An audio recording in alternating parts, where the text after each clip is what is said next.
Good morning students. हम बात कर रहे थे भारत के अपोहा तंत्र की, और अपोहा तंत्र के क्रम में हमने दो प्रकार के अपोहा तंत्र भारत में देखे थे। एक हिमालयी अपोहा तंत्र और दूसरा प्रायद्वीपीय अपोहा तंत्र। हिमालयी अपोहा तंत्र की बात करें तो हिमालयी अपोहा तंत्र में तीन भाग हैं।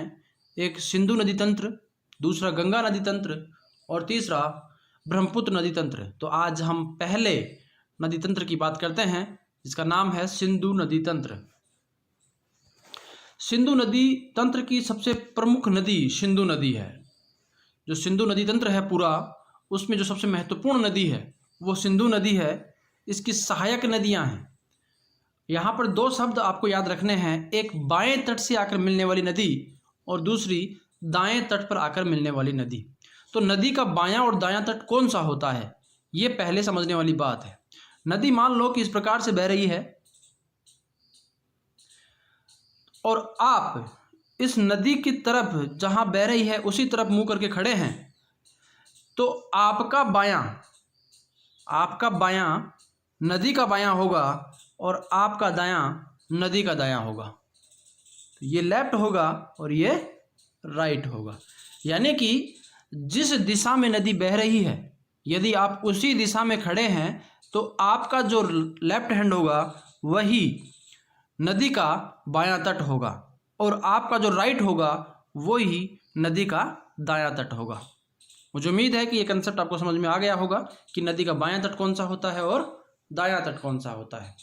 तो बाएं तट से आकर मिलने वाली जो नदियां हैं सिंधु नदी में, वो कौन कौन सी हैं? झेलम, चिनाब, रावी, व्यास, सतलुज। इसके अलावा जास्कर, गिलगिट और सिगार, ये कुछ नदियां हैं जो सिंधु नदी तंत्र में बाएं तट से आकर के मिलती हैं। झेलम, चिनाब, रावी, व्यास, सतलुज तो सबको याद होती हैं लगभग। जास्कर, गिलगिट और सिगार, इनका भी नाम याद रखेंगे। ये सिंधु नदी की सहायक नदियां हैं जो बाएं तट से आकर के मिलती हैं, इसके अलावा दाएं तट से आकर मिलने वाली नदियां कौन कौन सी हैं? तो इसमें श्योक नदी, काबुल नदी, कुर्रम नदी और गोमल नदी। नाम केवल आप याद रखेंगे कि दाएं तट से आकर मिलने वाली नदियां कौन कौन सी होती हैं। तो श्योक, काबुल, कुर्रम और गोमल, ये वो नदियां हैं जो सिंधु नदी में दाएं तट से आकर के मिलती हैं। क्लियर है? सिंधु नदी की 5 सहायक नदियों का जो क्षेत्र है उसको पंचनद कहते हैं। पंचनद किसे कहते हैं? सिंधु नदी तंत्र की 5 महत्वपूर्ण सहायक नदियां हैं। झेलम, चिनाब, रावी, व्यास और सतलज, ये सभी नदियां, पांचों नदियां सिंधु नदी में बाएं तट पर आकर के मिलती हैं, बाएं तट से आकर के मिलती हैं। नाम याद रखेंगे, क्रम याद रखेंगे, ऊपर से दक्षिण, उत्तर से दक्षिण की ओर कौन कौन सी नदी आकर के मिलती है। तो झेलम, चिनाब, रावी, व्यास और सतलुज। झेलम, चिनाब, रावी, व्यास और सतलुज, ये 5 नदियां हैं जो पंचनद का निर्माण करती हैं। इस क्षेत्र को पंजाब कहा जाता है। भारतीय पंजाब का जो क्षेत्र है वो और पाकिस्तान का जो पंजाब वाला क्षेत्र है वो दोनों मिलकर के इन्हीं नदियों के द्वारा निर्मित किए गए हैं। तो सिंधु नदी की 5 सहायक नदियां झेलम, चिनाब, रावी, व्यास और सतलज, ये पंचनद का निर्माण करती हैं, पंजाब का निर्माण करती हैं। सिंधु नदी तंत्र की 2 नदियां, अब स्थान याद रखेंगे कि सिंधु नदी तंत्र की 2 नदियां हैं जो तिब्बत से निकलती हैं। कौन कौन सी 2 नदियां हैं? सिंधु और सतलज नदी। सिंधु और सतलज नदियां तिब्बत से निकलती हैं। जम्मू कश्मीर से एक नदी निकलती है झेलम, और हिमाचल प्रदेश से 3 नदियां निकलती हैं, व्यास, रावी और चिनाब। तो आप इसको याद रखेंगे कि सिंधु नदी तंत्र की 2 नदियां तिब्बत से निकलती हैं। तिब्बत से निकलने वाली 2 नदियां कौन कौन सी हैं? सतलज और सिंधु। जम्मू कश्मीर से झेलम निकलती है और हिमाचल प्रदेश से व्यास, रावी और चिनाब निकलती हैं। लोकेशन की बात करें तो यहाँ पर आप देख सकते हैं कि ये वाला जो पूरा है ये सिंधु नदी है और इस प्रकार से आ रही है। ये झेलम नदी है, जम्मू कश्मीर से निकल रही है। ये चिनाब है, ये रावी है, ये व्यास है और ये सतलज है। इनका जो उद्गम क्षेत्र है सिंधु और सतलज का, ये तिब्बत में पड़ रहा है। ये झेलम वाला जो क्षेत्र है जम्मू कश्मीर में पड़ रहा है। चिनाब, रावी और व्यास ये नदियाँ हिमाचल प्रदेश में पड़ रही हैं। क्लियर है? क्रम आप याद रखेंगे उत्तर से दक्षिण की ओर, तो झेलम, चिनाब, रावी, व्यास और सतलज। दक्षिण से उत्तर भी पूछ सकता है आपको, सतलज, व्यास, रावी, चिनाब, झेलम और इंडस या सिंधु नदी। क्लियर? उद्गम क्षेत्र की बात करें हम नदियों की, जो पांचों नदियां हैं उनकी उद्गम क्षेत्र की बात करें तो सिंधु नदी मानसरोवर झील के निकट चेमा युंगडुंग हिमनद से निकलती है। चेमा युंगडुंग हिमनद से सिंधु नदी निकलती है जो कि मानसरोवर झील के निकट है, तिब्बत में है ये क्षेत्र पूरा। झेलम नदी जम्मू कश्मीर में वेरीनाग के निकट शेषनाग से निकलती है। झेलम शेषनाग से निकलती है। चिनाब बारालाचाला दर्रे से निकलती है हिमाचल प्रदेश में। चिनाब नदी हिमाचल प्रदेश में बारालाचाला दर्रे से निकलती है। रावी और व्यास नदियां रोहतांग दर्रे के पास से निकलती हैं। रावी और व्यास रोहतांग दर्रे के पास से निकलती हैं। और सतलुज नदी तिब्बत में मानसरोवर झील के निकट राक्षसताल से निकलती है। राक्षसताल से निकलती है। उद्गम क्षेत्र आपको याद रखने हैं, सिंधु, चेमा युंगडुंग हिमनद, मानसरोवर झील के निकट तिब्बत में। झेलम शेषनाग से वेरीनाग के निकट जम्मू कश्मीर में। चिनाब बारालाचाला दर्रा हिमाचल प्रदेश। रावी और व्यास रोहतांग पास हिमाचल प्रदेश में। सतलुज नदी राक्षसताल से निकलती है मानसरोवर झील के निकट। राक्षसताल से निकलती है मानसरोवर झील के निकट। अब एक एक नदी के बारे में हम बात कर लेते हैं। सिंधु नदी तंत्र की सबसे महत्वपूर्ण नदी है, सबसे प्रमुख नदी है। यह मानसरोवर झील के निकट चेमा युंगडुंग ग्लेशियर से निकलती है। चेमा युंगडुंग ग्लेशियर से निकलती है सिंधु नदी। लद्दाख और जास्कर की जो पहाड़ियां हैं, लद्दाख और जास्कर की श्रेणियों के बीच से यह नदी निकलती है और उत्तर पश्चिम की ओर बहती है। लेह एक शहर है जम्मू कश्मीर का जो सिंधु नदी के तट पर स्थित है। सिंधु नदी के तट पर स्थित प्रमुख शहर लेह है। आप सिंधु नदी भारत में प्रवेश करते समय लद्दाख के निकट गिलगिट के समीप बुंजी नामक स्थान पर, लद्दाख श्रेणी में गिलगिट समीप बुंजी नामक स्थान पर भारत का सबसे गहरे गोर्ज का निर्माण करती है। भारत के सबसे गहरे गोर्ज का निर्माण करती है बुंजी नामक स्थान पर जो गिलगिट के समीप है। और लद्दाख श्रेणी को काट करके सिंधु नदी इस गोर्ज का निर्माण करती है जिसको सिंधु गोर्ज के नाम से जानते हैं। तो इसमें आपको याद क्या रखना है कि इसकी उत्पत्ति जो है सिंधु नदी की वो मानसरोवर झील के निकट चेमा युंगडुंग ग्लेशियर से होती है। लद्दाख और जास्कर श्रेणियों के मध्य से बहती है। लेह इस नदी के तट पर स्थित प्रमुख शहर है और गिलगिट के समीप बुंजी नामक स्थान पर भारत के सबसे गहरे गोर्ज का निर्माण करती है सिंधु नदी। ये 4-5 पॉइंट आपको इसमें याद रखने हैं। झेलम नदी की बात करें तो झेलम नदी जम्मू कश्मीर में वेरीनाग के निकट शेषनाग से निकलती है। श्रीनगर झेलम नदी के तट पर स्थित प्रमुख शहर है। श्रीनगर जम्मू कश्मीर की राजधानी है और यह झेलम नदी के तट पर स्थित प्रमुख शहर है। झेलम नदी कश्मीर घाटी में ही वुलर झील में गिरती है और फिर वहां से आगे पाकिस्तान में प्रवेश करती है। यह नदी भारत पाकिस्तान की सीमा के साथ साथ बहते हुए पाकिस्तान में प्रवेश करती है, जहां पाकिस्तान में इसको नीलम नदी के नाम से जाना जाता है। नीलम नदी के नाम से झेलम नदी को पाकिस्तान में जाना जाता है। झेलम नदी कश्मीर घाटी के समतल मैदानी क्षेत्र से बहती है। ये बहुत इंपॉर्टेंट पॉइंट है, ध्यान रखना कि झेलम नदी कश्मीर घाटी के समतल मैदानी क्षेत्र से बहती है जहां यह विसर्प का निर्माण करती है, मियांडरिंग बनाती है, इस प्रकार से चलती है। क्योंकि ढाल कम होने के कारण और मलबा अधिक होने के कारण नदी की वेग में कमी आ जाती है, जिसके कारण नदी विसर्पाकार आकृति में चलती है, विसर्प बनाती हुई चलती है। तो झेलम नदी कश्मीर घाटी के समतल मैदानी क्षेत्र से होती हुई बहती है जहां यह विसर्प बनाती है। फैक्ट क्या है कि झेलम हिमालयी क्षेत्र में बहने वाली एकमात्र नदी है जो विसर्प बनाती है। जनरली होता क्या है कि जो पहाड़ी क्षेत्र होते हैं उसमें ढलान अधिक होता है तो नदियां सामान्यतः सीधी बहती हैं, लेकिन चूंकि ये नदी एक घाटी से बह रही है और घाटी बहुत समतल है, तो ऐसे में ढाल कम होने के कारण ये नदी विसर्प बनाती है। तो पूरे हिमालयी क्षेत्र में बहने वाली नदियाँ जितनी भी हैं, जो हिमालयी क्षेत्र में बहती हैं, उसमें केवल झेलम एकमात्र नदी है जो विसर्प का निर्माण करती है। हालांकि हिमालय क्षेत्र से निकल करके जो मैदानी क्षेत्र में नदियाँ आती हैं वो अधिकांश नदियां विसर्प का निर्माण करती हैं, लेकिन पहाड़ी क्षेत्र में ही कोई नदी विसर्प का निर्माण कर रही है। यह एक इंपॉर्टेंट पॉइंट है, आप याद रखेंगे इसको। झेलम नदी अनंतनाग से बारामूला तक नौकागम्य है,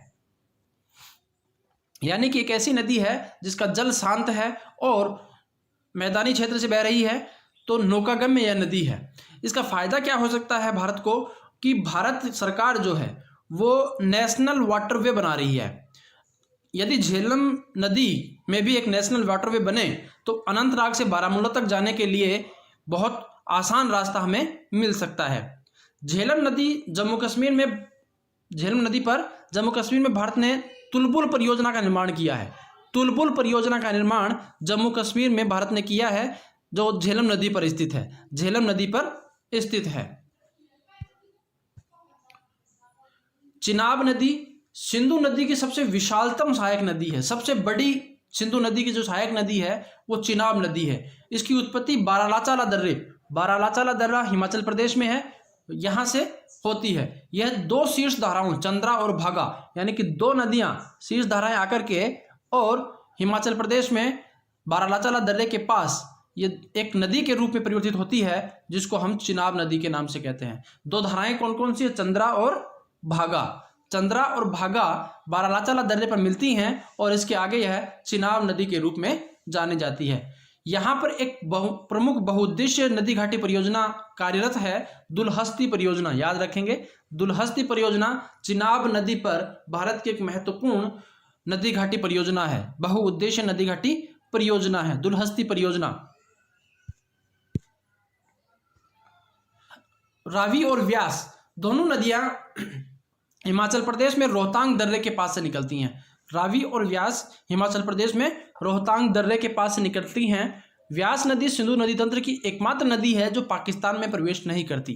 पाकिस्तान में प्रवेश नहीं करती। यहाँ भी एक इंपॉर्टेंट फैक्ट है, इसको भी याद रखेंगे आप, कि एकमात्र नदी सभी नदियों में, पांचों जो नदियां हैं झेलम, चिनाब, रावी, व्यास, सतलुज में एकमात्र ऐसी नदी है जो पाकिस्तान में नहीं जाती, बल्कि है भारत में ही किसी दूसरी नदी में मिल जाती है। व्यास नदी पंजाब में कपूरथला के निकट, व्यास नदी पंजाब में कपूरथला के निकट हरीके नामक स्थान पर सतलज नदी में मिल जाती है। तो वास्तव में व्यास नदी सतलज नदी की सहायक नदी है। व्यास नदी सतलज नदी की सहायक नदी है जो पाकिस्तान में नहीं जाकर के भारत में ही सतलज नदी में मिल जाती है। और वो कहाँ मिलती है? पंजाब के कपूरथला के निकट हरीके नामक स्थान पर। व्यास नदी पर व्यास परियोजना का निर्माण किया गया है, जिससे पंजाब, हरियाणा, राजस्थान और हिमाचल प्रदेश लाभान्वित हो रहे हैं। यहाँ पर पेयजल की सुविधा और साथ ही साथ सिंचाई के लिए इस योजना का उपयोग किया जा रहा है, जिससे पंजाब, हरियाणा, राजस्थान और हिमाचल प्रदेश लाभान्वित हो रहे हैं। तो रोहतांग दर्रे से निकलती है एकमात्र नदी जो पाकिस्तान में नहीं जाती है और हरीके नामक स्थान पर सतलज नदी में मिलती है। ठीक है, व्यास परियोजना का इस पर निर्माण किया जा रहा है। सतलज नदी तिब्बत में मानसरोवर झील के निकट राक्षस ताल से निकलती है। सतलज नदी तिब्बत में मानसरोवर झील के निकट राक्षस ताल से निकलती है। यह हिमाचल प्रदेश के निकट सिपकिला दर्रे से भारत में प्रवेश करती है। सिपकिला दर्रे से भारत में प्रवेश करती है। यह कहाँ से करती है भारत में प्रवेश? सिपकिला दर्रे से, जो कि हिमाचल प्रदेश में है। सतलज नदी हिमाचल प्रदेश में महान हिमालय को काटकर सिपकिला गोर्ज का निर्माण करती है। सिपकिला गोर्ज का निर्माण करती है। आपको पता है सतलज नदी भी एक पूर्ववर्ती नदी है। जैसे सिंधु नदी एक पूर्ववर्ती नदी थी, उसी प्रकार से सतलज नदी भी एक पूर्ववर्ती नदी है जो अपने ढाल के विपरीत बह रही है। और ढाल के विपरीत बहने के लिए उसने एक गहरे गोर्ज का निर्माण किया है, जिसको हमें सिपकिला गोर्ज के नाम से जानते हैं। और वो है कहाँ? हिमाचल प्रदेश में। महान हिमालय को काट करके इस गोर्ज का निर्माण किया गया है। सतलज नदी दो राज्यों से बहती है, पंजाब और हिमाचल प्रदेश। पंजाब और हिमाचल प्रदेश। सतलज नदी सिंधु नदी की शेष 4 नदियों का जल लेकर सम्मिलित रूप से पाकिस्तान के मिठानकोट में सिंधु नदी के बाईं तरफ से मिल जाती है। यानी कि सतलज नदी सिंधु नदी की शेष 4 नदियों का जल लेकर के और सम्मिलित रूप से पाकिस्तान की ये सारी नदियां जो हैं जो सिंधु नदी की सहायक नदियां हैं वो सारी नदियां पाकिस्तान में एक क्षेत्र है मिठानकोट, यहाँ पर सिंधु नदी के बाईं तरफ मिल जाती हैं, सिंधु नदी के बाईं तरफ मिल जाती हैं। सतलज नदी पर कुछ बहुउद्देशीय नदी घाटी परियोजनाएं हैं, जैसे भाखड़ा नागल परियोजना पंजाब और हिमाचल प्रदेश में इसका विस्तार पाया जाता है। इसके अलावा पंजाब, हिमाचल प्रदेश, हरियाणा और राजस्थान इससे लाभान्वित होने वाले राज्य हैं। नाथपा झाकरी परियोजना हिमाचल प्रदेश में है, नाथपा झाकरी परियोजना सतलज नदी पर है हिमाचल प्रदेश में। कोलडैम परियोजना हिमाचल प्रदेश में ही है, जो सतलज नदी पर बनाई गई है। इसके अलावा सरहिंद नागर परियोजना हरियाणा में बनाई गई है। सरहिंद नागर परियोजना हरियाणा में कौन कौन सी परियोजनाएं हैं? भाखड़ा नागर परियोजना, नाथपा झाकरी परियोजना, कोलडैम परियोजना और सरहिंद नागर परियोजना, ये सभी परियोजनाएं सतलज नदी पर बनाई गई हैं सभी। अब हम बात करते हैं सिंधु नदी जल समझौते के बारे में। सिंधु नदी और उसकी सहायक नदियों के बंटवारे को लेकर के भारत और पाकिस्तान के बीच में समझौता हुआ, जिसको हम सिंधु नदी जल समझौते के नाम से जानते हैं। यह समझौता 19 सितंबर 1960 को हुआ। सिंधु जल समझौता 19 सितंबर 1960 को हुआ, भारत और पाकिस्तान के बीच में हुआ। भारत की तरफ से इसमें भाग लेने वाले थे श्री पंडित जवाहरलाल नेहरू, जो भारत के तत्कालीन प्रधानमंत्री थे। पाकिस्तान की तरफ से जो सिग्नेचर करता थे वो थे अयूब खान, जो पाकिस्तान के तत्कालीन राष्ट्रपति थे। इस समझौते में मध्यस्थता की थी विश्व बैंक ने, यानी कि विश्व बैंक जो था वो भारत और पाकिस्तान के बीच में सिंधु नदी के विवाद को सुलझाने के लिए मध्यस्थ के तौर पर भाग लिया था, जिसके तत्कालीन अध्यक्ष थे यूजिन ब्लैक उस समय विश्व बैंक के अध्यक्ष थे, जिन्होंने भारत और पाकिस्तान के बीच में सिंधु नदी जल समझौते को लेकर के मध्यस्थता करना स्वीकार किया था। इस समझौते में जो नदियां थी, 6 नदियां थी, सिंधु, झेलम, चिनाब, रावी और व्यास और सतलज, इनको 2 भागों में बांट दिया। एक पूर्वी नदियां और दूसरी पश्चिमी नदियां। जो पश्चिमी नदियां थी वो थी 3 नदियां, सिंधु, झेलम और चिनाब, ये पश्चिम की नदियां थी। रावी, व्यास और सतलज ये पूर्व की नदियां थी। रावी, व्यास और सतलज ये पूर्व की नदियां थी। जो पश्चिम की 3 नदियां थी, सिंधु, झेलम और चिनाब, इनके 80% जल का उपयोग पाकिस्तान को करना था और 20% जल का उपयोग भारत को करना था। यहाँ पर ध्यान रखें कि 80 और 20 का रेशो रखा गया था, जो जल का यूज करना था भारत और पाकिस्तान को। जो पश्चिमी नदियाँ थी, सिंधु, झेलम और चिनाब, इनका 80% करना था पाकिस्तान को और 20% का उपयोग करना था भारत को। भारत इस जल का उपयोग अपने घरेलू कार्यों के लिए कर सकता है, भारत सिंचाई के लिए कर सकता है और पन बिजली बनाने के लिए कर सकता है। लेकिन ये शर्त रखी गई कि भारत इन नदियों पर किसी प्रकार के डैम कंस्ट्रक्शन नहीं करेगा, बांधों का निर्माण नहीं कर सकता है।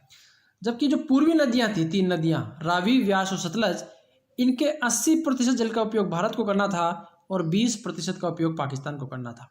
यहाँ पर यह ध्यान देने वाली बात है कि व्यास नदी चूंकि पूर्णतः भारत में बहती है, तो सतलज नदी से मिलने से पहले व्यास नदी को जो जल है उसका पूर्णतः उपयोग भारत कर सकता है।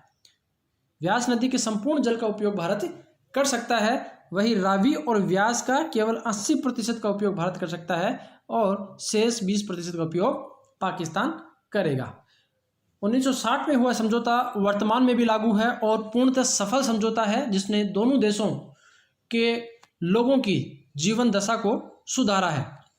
लेकिन भारत और पाकिस्तान के बीच में लगातार विवाद के विषय रहे हैं, चाहे आतंकवाद हो, सीमा विवाद हो, जिनके कारण दोनों देशों के संबंध जो हैं वो लगातार खराब रहे हैं। तो ऐसे में सवाल उठता है कि भारत और पाकिस्तान के बीच लगातार विवादों में होते हुए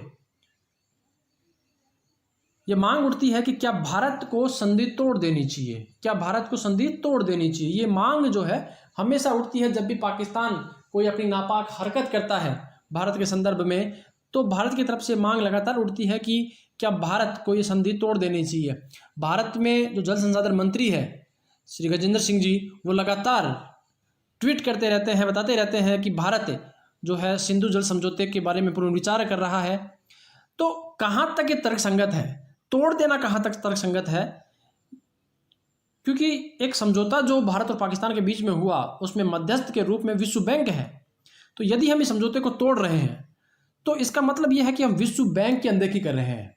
और ऐसे में विश्व बैंक के साथ हमारे संबंध जो हैं वो खराब हो सकते हैं। विदेश नीति के दृष्टिकोण से देखें तो विश्व बैंक के साथ हमारे संबंधों का खराब होना सकारात्मक नहीं हो सकता। तो बंटवारे के बाद सिंधु नदी से गुजरने वाली नदियों पर नियंत्रण के लिए उपजे विवाद की मध्यस्थता चूंकि विश्व बैंक ने की है, लिहाजा यदि भारत समझौता तोड़ता है तो पाकिस्तान सबसे पहले विश्व बैंक में जाएगा, क्योंकि मध्यस्थ कौन था? विश्व बैंक था। ऐसे में विश्व बैंक दबाव डालेगा भारत पर कि आप इस समझौते को माने। यदि भारत इस समझौते को नहीं मानता है तो जो सदस्य देश हैं विश्व बैंक के साथ साथ जो सदस्य देश है विश्व बैंक के, उनके साथ भी हमारे संबंध खराब होने की आशंका है। साथ ही साथ एक जो हमारी छवि है कि हम अंतर्राष्ट्रीय कानूनों का बेहतर तरीके से पालन करते हैं। आज़ाद होने के बाद से लगातार ये भारत की छवि रही है खास करके विश्व बैंक के सामने कि भारत अपने अंतर्राष्ट्रीय समझौतों का बेहतर तरीके से पालन कर रहा है। तो ऐसे में यदि इस समझौते को तोड़ते हैं तो एक हमारी नकारात्मक छवि जो है दुनिया के सामने जाएगी। दूसरा कारण है क्यों नहीं तोड़ना चाहिए, इसका दूसरा कारण है कि एक मानवीय दृष्टिकोण है। क्योंकि इस समझौते के तोड़ने से लाखों करोड़ों लोग प्रभावित होंगे। भारत के खास करके पाकिस्तान के जो हैं वो इससे लाखों करोड़ों लोग प्रभावित होंगे। तो मानवीय दृष्टिकोण से जो निर्दोष जनता है उसको किसी प्रकार की क्षति हो ये भारत भी नहीं चाहता, क्योंकि भारत बुद्ध और गांधी का देश है जहां मानवता को सर्वोपरि रखा गया है। तो ऐसे में निजी हितों के लिए मानवीय दृष्टिकोण को परे हट जाना किसी भी दृष्टि से भारत के लिए ठीक नहीं है। तीसरा जो कारण है कि भारत को समझौते से पीछे नहीं हटना चाहिए या ये समझौता नहीं तोड़ना चाहिए कि चूँकि पूरा दुनिया आज एक ग्लोबल विलेज के रूप में है और एक दूसरे के जो हित हैं, देशों के जो हित हैं एक दूसरे के साथ वो बहुत अधिक गुथे हुए हैं, एक दूसरे के साथ बहुत अधिक जुड़े हुए हैं। तो ऐसे में यदि भारत सिंधु नदी जल की ट्रीटी को तोड़ता है और सिंधु नदियों के जल को, सिंधु नदी और सहायक नदियों के जल को रोक लेता है, पाकिस्तान नहीं जाने देता है, तो ऐसा ही कार्य चीन भी कर सकता है ब्रह्मपुत्र नदी है उसको रोक करके। तो यदि ब्रह्मपुत्र नदी के जल को रोक दिया गया चीन के द्वारा तो भारत का जो उत्तर पूर्वी क्षेत्र है पूरा, वहाँ पर जन धन की भारी क्षति हो सकती है, पूरा जो क्षेत्र है वो वीरान हो सकता है। और ऐसे में यदि भारत विश्व बैंक में या किसी अंतर्राष्ट्रीय मंच पर इस बात को आवाज़ उठाता है तो विश्व बैंक या जो अंतर्राष्ट्रीय मंच हैं वो सवाल उठा सकते हैं कि आपने जो सिंधु जल समझौते के साथ किया, यदि चीन कर रहा है तो वो गलत कैसे है। तो किसी भी दृष्टिकोण से, चाहे वो मानवीय दृष्टिकोण हो, चाहे वो विदेश नीति के लिहाज से हो, चाहे वो हमारी छवि को लेकर के हो, ये समझौते को तोड़ना किसी भी प्रकार से भारत के लिए फ़ायदेमंद नहीं है। इसलिए समझौते को बनाए रखना और आगे भविष्य में भी इस पर वाद विवाद हो तो भारत को तटस्थ भूमिका निभाते हुए इस समझौते को लागू रहने देना चाहिए। धन्यवाद आप सबका। उम्मीद है आपको यह लेक्चर पसंद आया होगा।